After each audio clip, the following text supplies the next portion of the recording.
তো গাইস আপনারা সবাই কেমন আছেন? আশা করি সবাই ভালো আছেন। তো আমরা আজকে কক্সবাজারের উদ্দেশ্যে রওনা দিছি। দেখেন এত সুন্দর রাস্তা, আলহামদুলিল্লাহ। তো আমরা কর্ণফুলী টানেলের ভিতর দিয়ে ঢুকতেছি। হাই হাই গাইস, মাথায় নষ্ট। আমাদের বাংলাদেশে যে এত সুন্দর সুন্দর রাস্তা আছে। তো সারা রাত জার্নি করে আমরা সকালে পৌঁছে গেলাম কক্সবাজার। কক্সবাজার এসে আমরা হোটেল নেওয়ার জন্য এইখানে আসলাম। তো এসে আমরা রুম বুক করতেছি। আমাদের ক্লাবের সভাপতি সাহেব। আমরা সারা রাত জার্নি করে শরীর খুব ক্লান্ত হয়ে গেছে, সবাই খুব টায়ার্ড। তো আমরা রুম নেওয়া হলো। রুম নিয়ে আমরা চলে যাব সেই সমুদ্রের টানে। সমুদ্রেতে আমরা দেখতে দেখতে সমুদ্রে চলে আসলাম। দেখেন গাইস এত সুন্দর, যারা আসলে কক্সবাজার সমুদ্রের সৈকতে আসেনি তারা বুঝবে না সমুদ্রের মজা।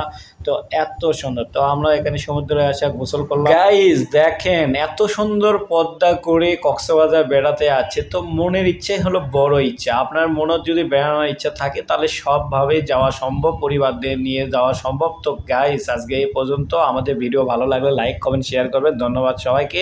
আসসালামু আলাইকুম।